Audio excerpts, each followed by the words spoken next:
你不是一直都想知道我身上藏的秘密是什么吗？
你自问问，哪里像个做姑娘的，哪里像个官宦闺秀？路上一定要小心，实在追不上，便罢了。经商这不就是下流行当？若把它当成长久之计，恐怕是自甘下贱。丫头，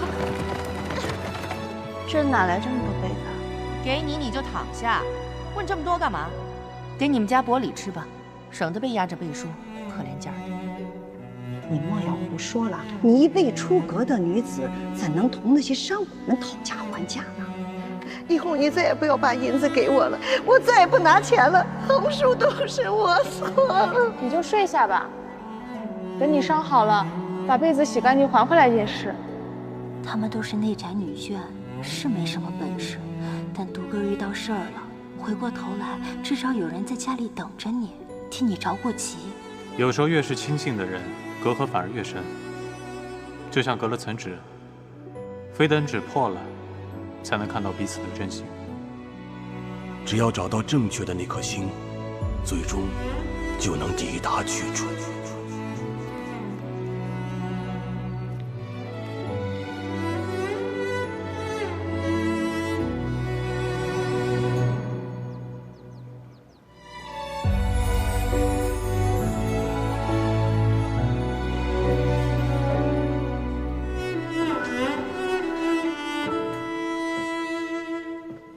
祖母，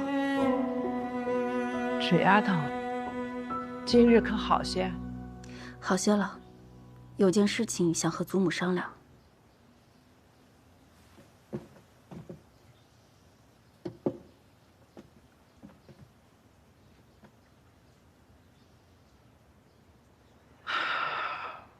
我要是不答应了，你是想甩开你娘和三婶儿，独自去做事儿？我想掌家管事。为何呢？我知道一条路或许能走得通，这条路能救我们，也能救祖父他们。你说说。《大清刑律》29卷第65条，除10恶以外，视杖徒留死，皆可准许救赎。依刑之轻重，救赎已同。需多少银钱？徒1年20万钱，留2千里30万钱，滞留3千里50万钱，绞与斩120万钱。43人，每人50万钱。2150万钱。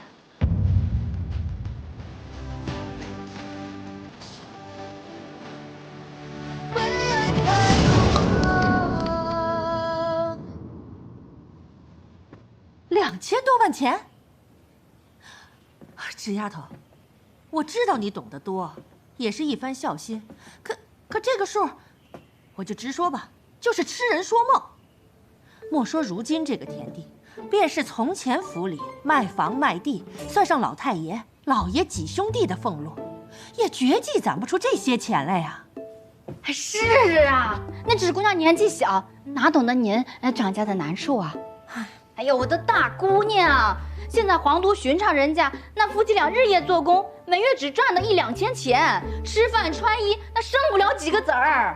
1-2000也是难得了，我娘家每月才500钱过活呢。是啊，这现在上上下下这么多人要吃饭，还有邻哥儿里哥儿要养，怎么才能从牙缝里省下这2000万钱啊？老夫人，芷儿呢，她也是好心，您莫要怪她。芷儿，年纪还小，让芷儿说。眼下叫我掏出这笔钱，或者给出一个一步登天的招数，我的确没有。别说你呀，就算财神娘娘下凡，也变不出这么多钱来呀。但方向还是有的，只要认定了，就一定会有办法。什么法子？纸丫头，这事儿可不比你赶车送行全凭胆大。莫说千呢万呢的，就说这个月的脚屎，你也变不出来呀。今儿早上煮粥，可是一点米都没有了。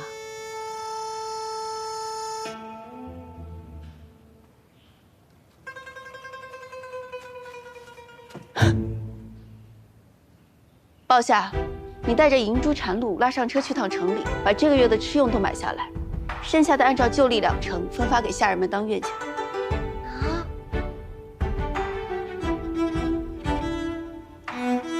姑娘，我这就去掏车，立时就出发。去吧。哪来这么大张饺子呀？这10两银子呢，怎么嘴皮子一碰就给下人们分了呢？赶紧叫他们回来呀！不止他们，祖母、婶子、弟妹们都有月钱，这月花了，下月还有。以后我们就有零用钱了。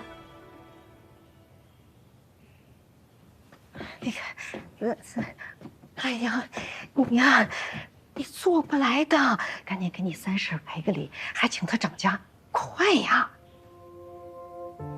祖母，我掌家1日，便保上下1日月里花销，为期3月。若我做得不好，约双手将账本还给三夫人。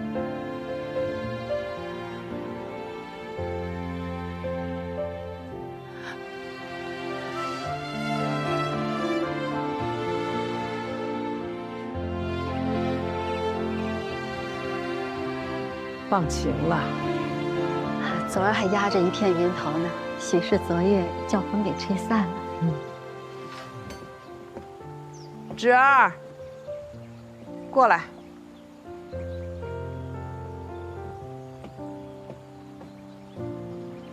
祖母，该说的我都说了，其他的事情，我眼下确实不知。我不是要问你，既允了你当家，成败对错就由你承担。不过有一件事儿，需要你做个决断。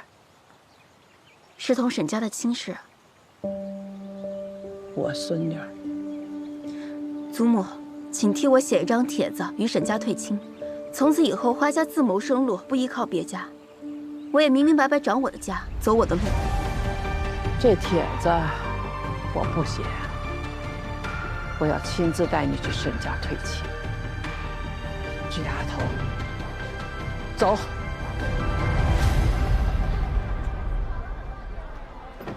祖母，我驾车不熟练，你可会觉得颠簸？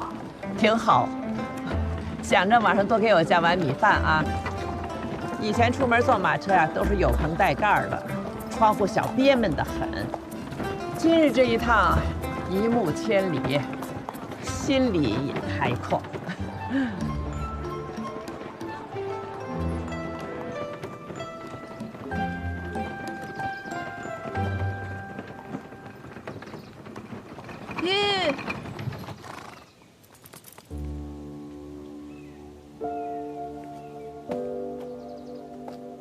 老夫人求见。好的，请稍等。哎呀，避都避不及，你还叫他们进来？你懂什么？花家那一老一小谁不认得？若是在门口待久了，肯定会坏事。夫人，我不方便出面，一会儿不管他们来做什么，打发走他们便是。我吵什么？母亲，母亲，他们是吃人的老虎不成？老妇弱女，也把你们怕成这个样子，你要躲便躲。我来招待花老夫人。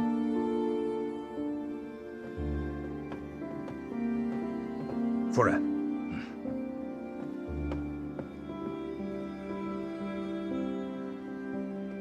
老姐姐，老夫人，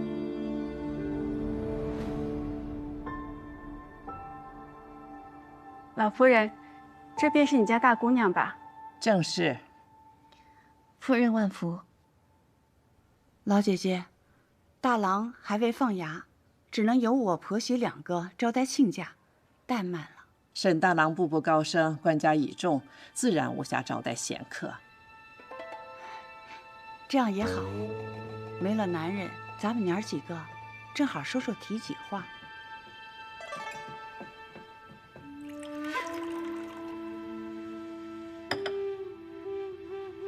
请。老夫人如今住在庄子上，想必不比城里。有什么缺的短的，我派人给您送去。啊，或就今日用板车拉回去也成。庄子上虽清苦，有我孙女在，倒也不缺吃喝。我听说了，芷姑娘当街卖桃符，这皇都里啊都传遍了。我也听说了，多亏了你家琪儿帮衬，真是个正直仁善的好孩子。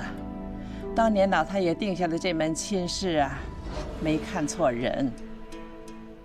啊，七哥儿明年正是要科举，如今啊正是用功的时候，这门亲事，这门亲事就算了。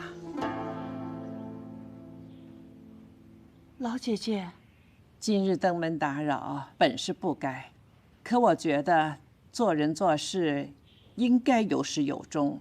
那日你去庄子上是碍于情分，可我不能装聋作哑。如今你我2家云女殊途，这桩婚事不合适。今日我替老太爷做主，收回这桩婚约。我们2家本是世交，是我们沈家对不起你们。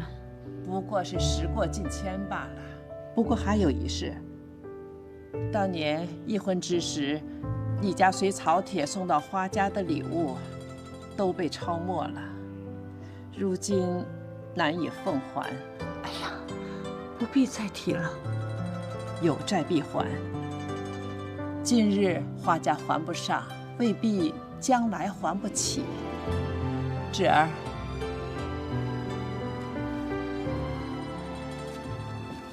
，2位长辈看看，可还少了些什么？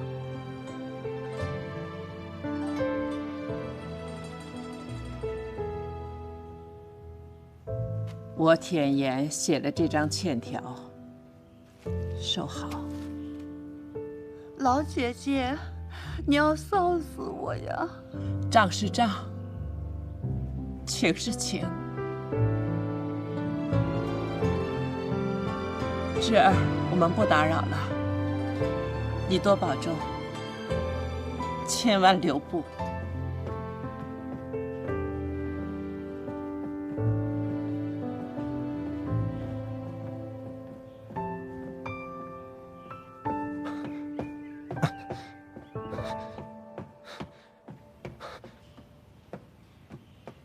花芷来了，来退亲。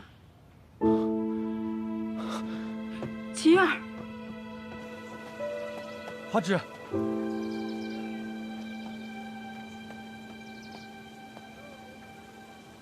沈郎君，我就是想告诉你，君子有信，无论我祖母父亲、母亲是如何说的，我沈七都会守约如初，不离不弃。沈郎君，不是的，是我自己要退婚，无人逼迫我。你不想和我成亲？沈七，你是个顶好的人，将来不管是哪个姑娘嫁给你，都是此生的幸事。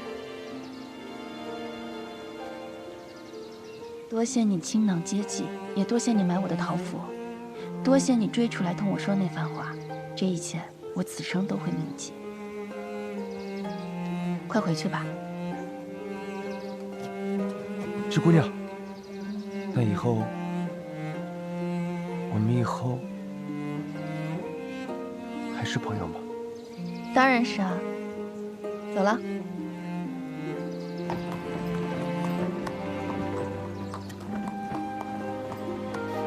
我来吧，我行。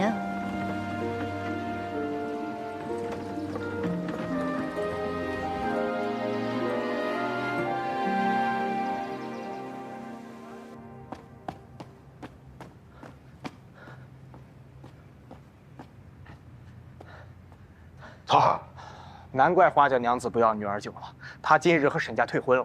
我在那儿盯了一路，那沈大郎还一瘸一拐的追过来，两个人难解难分的，不知道说了点啥，最后还哭得稀里哗啦。他哭了啊？那可不。那你说一个大男人为个小娘子哭，还真是。啊，那个头，那些酒既然您吩咐了，我觉得事关重大，我觉得放在铺子里不妥当，就让他们都叫回来。嘿嘿。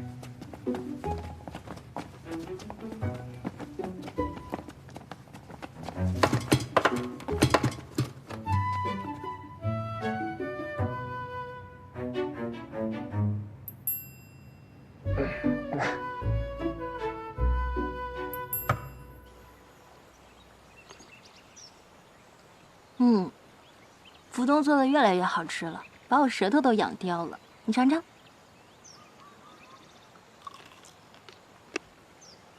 好吃。芷儿，你今日真吓了我一跳，究竟是怎么回事？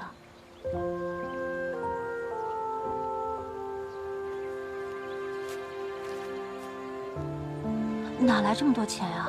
私塾给我备的出嫁酒被我当了，这是一半的钱，你拿着。这是你的嫁妆。婚都退了，还要他做什么？这些钱我先替你收着，要用时知会一声。好，都听你的。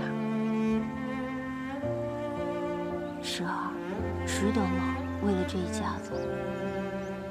四婶，其实我没有那么无私，我只是想明白了，与其躲着，不如往前。我要保护我想保护的人，做我想做的事情，不只是为了你们，也不是为了祖父，更是为了我自己。我只有走出去了这一步，才能越走越广阔，越走越痛快。也许有一天，我就能获得真正的自由，不用依靠祖父，我也能游遍山水，游历寰宇。那到时候你要写信给我，告诉我山海都是什么样的。好啊。莫说那些远的，就说你如今的差事，这些酒钱，点不到半年就耗光了，生计究竟在哪里？就在这儿。不行不行，怎么不行了？四婶说好吃，柏林玻璃也说好吃。我是自己瞎琢磨的，都是上不了席面的手艺。这眼下也没有席面要做啊，等以后有大席面了，你再犯愁。姑娘既说了，那我便试试。若是不行的话，不行的话也没关系，我多的是办法呢。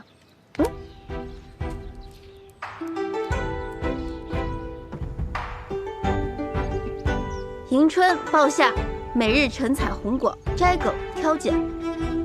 银珠专司讨喜，蝉露蜜秋挑疤去籽。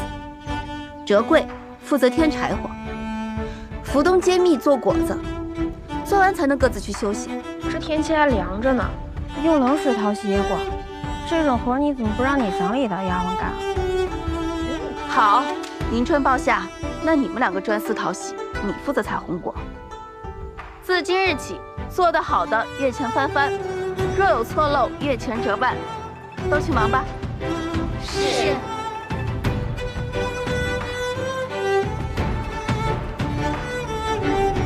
人不大点，使唤起人来倒利索。由他使唤吧，就当是小孩玩过家家。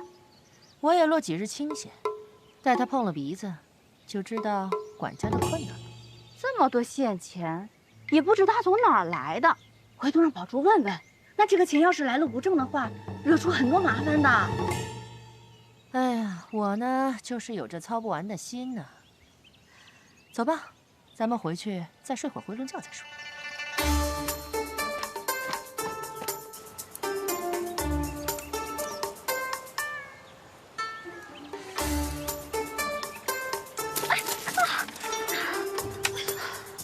要有止血药，走走，我带你去找一找。好疼啊！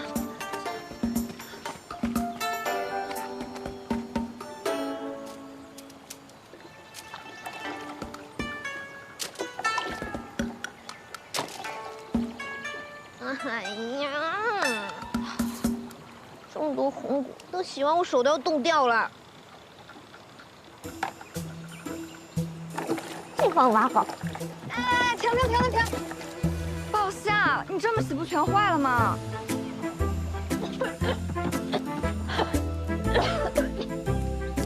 火太大了，蜜桃手都烧焦了。我从前只伺候里根笔墨，我哪干过这种活儿啊？算了，你去休息吧，我自己烧火。那是最好。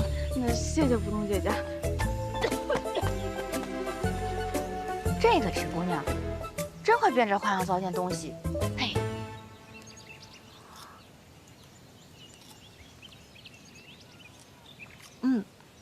味道同从前一样好呢。好什么呀，酸死了！不对，是太甜了，这样吃多了会腻的。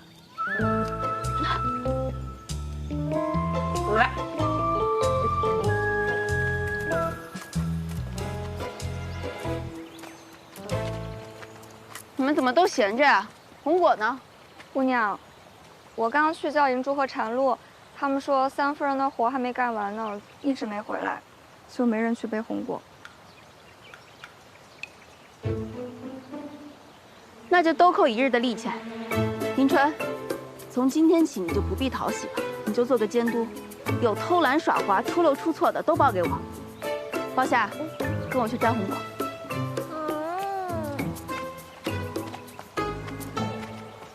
头儿，花家旁支这几日都陆续押送出城了。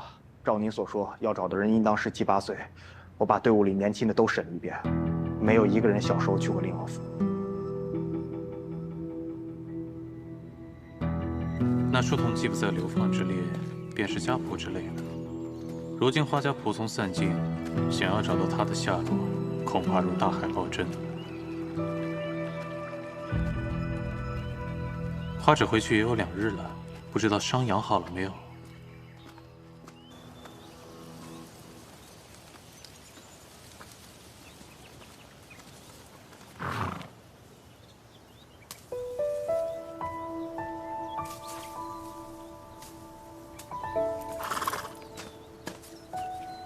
这么巧，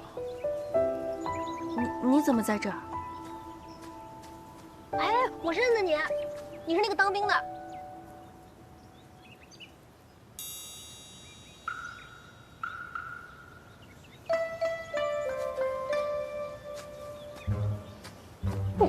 我还多余了呗，不能听呗。那日回去路上，你一直心神不宁的，后来有什么麻烦事吗？那时候没有，眼下倒是一堆。是吗？那有没有我能帮得上忙的？有啊，我还有这么多红果要摘呢。看来最终还是没能下船。想通了？下船了？借你吉言，我现在是个临时的纲手，掌风使舵，眼下只是琐碎，未来还要往险中行呢。不是当兵的呀，到底是卖船的还是卖床的呀？哎呀，姑娘，你们在这摘果子啊？林婆婆，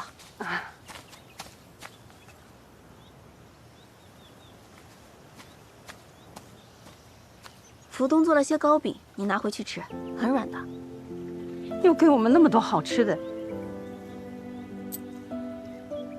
哎，这个，你先赶紧回家好好吃饭，过几日再给你送来。快，谢谢，谢谢，赶紧回家吧。谢谢啊。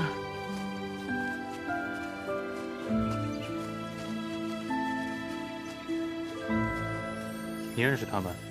都是挣扎着生活的人，见着了怎能不管？他的女儿女婿都病死了。包下，走了。嗯。怎么让2个姑娘出来干活呀？你们家男仆人呢？都跑了。老的少的，一个都没留下。你问这话什么意思啊？想来我家谋生啊？我可发不起月钱。这样，等你发得起月钱了，提前告诉我，我马上上门。看来这次回京没有谋得合适的差事。是没什么合适的，给人当打手，整日狐假虎威的。不过你放心，我还活得下去。来日方长，总会顺心遂意的。那我也祝你行船顺风顺水。走了。走。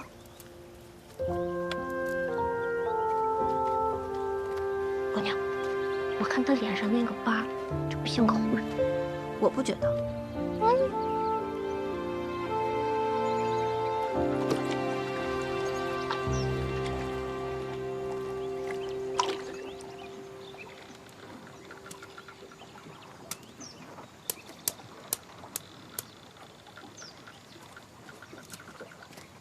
林珠，三夫人那忙得不可开交，你倒有空来做闲差。我这就去。哲贵，你们也过来。三夫人说想帮忙的都过来。哦，好。哦。哎，是有什么事儿吗？夫人们从早到晚没有事忙也需人伺候，难不成要一一与你禀报？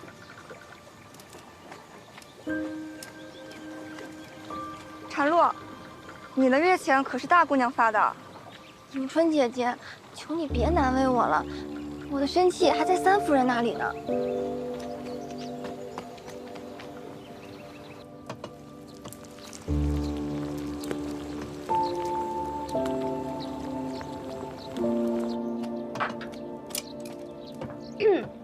浦东，三夫人说老夫人午饭想吃精米粥，叫你赶紧做。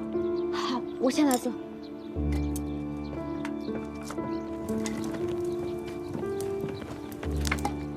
这时候还早，不着急啊。姑娘，我听银珠说，三夫人嫌家里的丫鬟多，闹哄哄的心烦，还说几个小贱人整日扎在灶房里，不知偷吃些什么，说要再罚买几个。姑娘，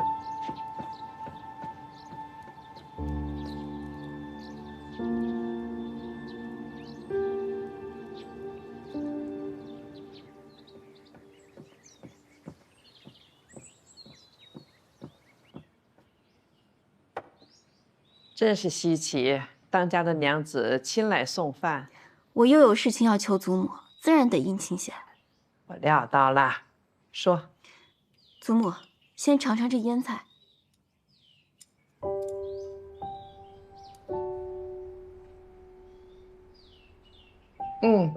清淡还爽口。这都是福东在后院摘的，自己琢磨着腌的。这手小的丫头原来是你房里的吧？有什么事儿啊？别绕弯子了。祖母，我想要回丫鬟们的身契，不然福东就要被三夫人卖了。那怎么行？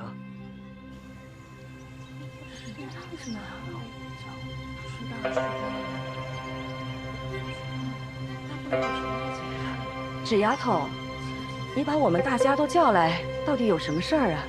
李哥的诗书还没背完呢。等三夫人来了，大家就知道了。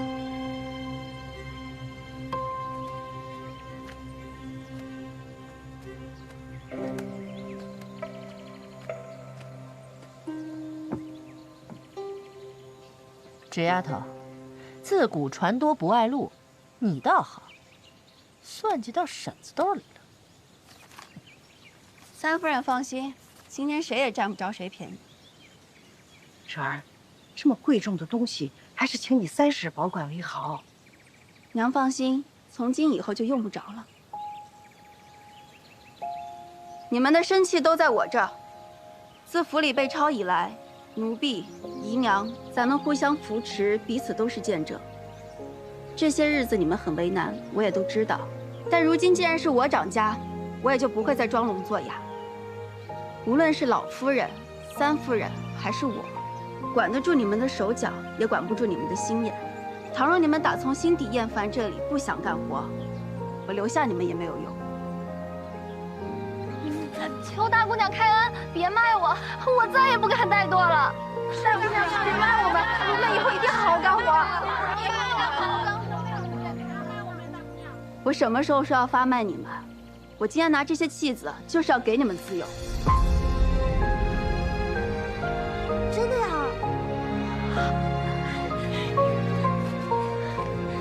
纸丫头，你说什么胡话呀？这天底下只有天生的男女，没有天生的奴婢。时乖命喘，沦落至此。若能得到自由身，谁愿意为奴为婢呢？我说到做到。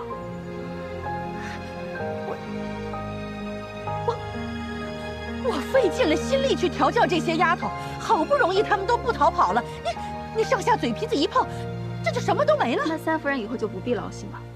可是你放了奴婢以后，谁给我梳头，谁给我穿衣啊？花梨妹妹一双巧手，能画丹青，能绣花鸟，难道穿衣梳头这种简单的事情都做不好吗？放下，给大家分礼。大家快来拿呀！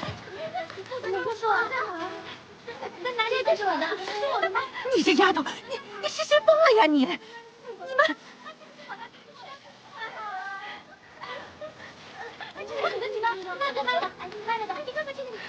轻一点。这契子扔进了火里，就化成了灰，从此海阔天空，大家来去自由。我也向大家保证，我绝不会报官。若是想走，赶紧走；若是想留，可以把自己当做雇工，我照样每人发钱。只不过大家都要想好，这关系到你们的前程，不要后悔。前途艰难，大家都在一条船上，只有我们齐心协力，才可以寻到活路。放下。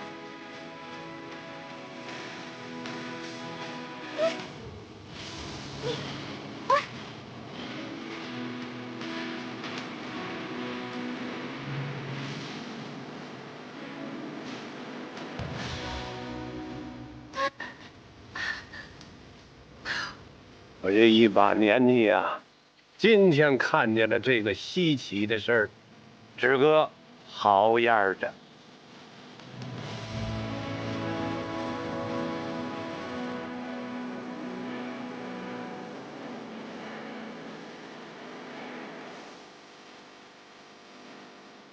姑娘，我想好了，以后我哪儿都不去，我就跟着你。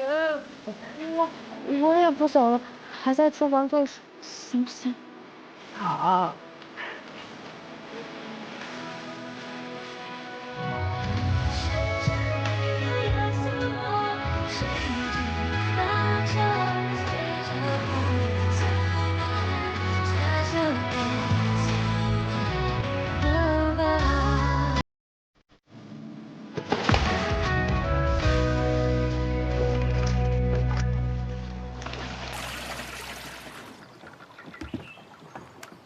立秋，你这是要走啊？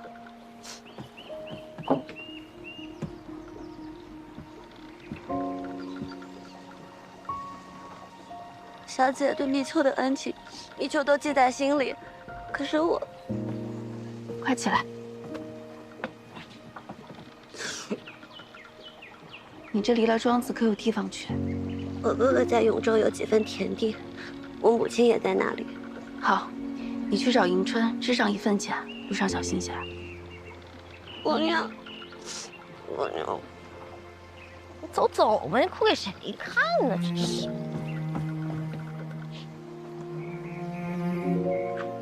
去吧。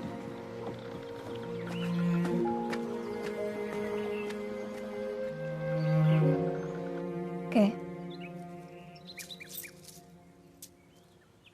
迎春，你也想走，对吗？胡说什么呢你？你比我们都有主意，就算不做丫鬟，也定能有个好的前程。不做丫鬟又能做什么呢？嫁人呢？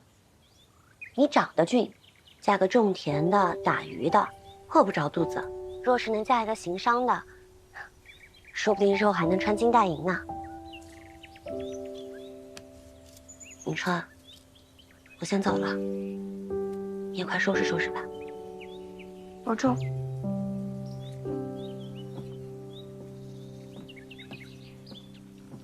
好前程，便是嫁个好人吗？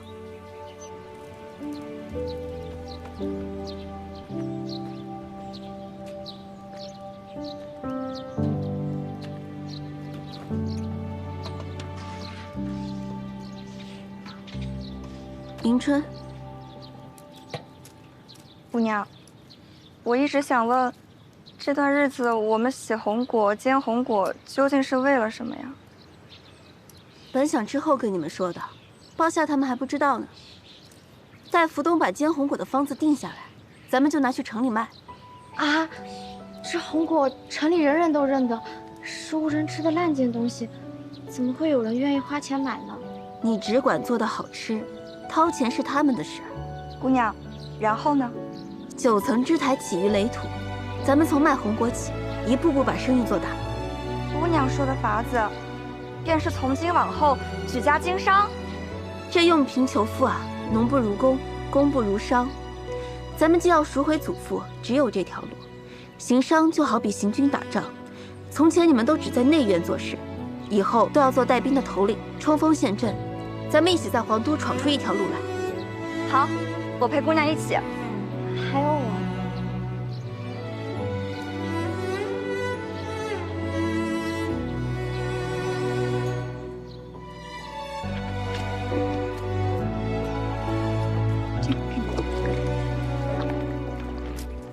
宝珠，宝珠，我的衣裳破了。夫人先放着，我洗完红果就去找针线。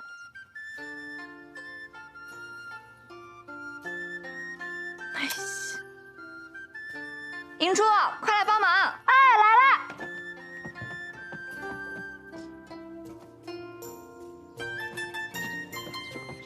来了，快尝尝。怎么样？好吃吗？很好吃。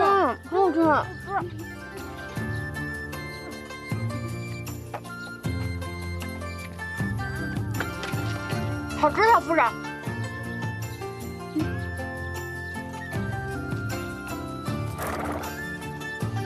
小丫头，竟跟老娘使这招釜底抽薪！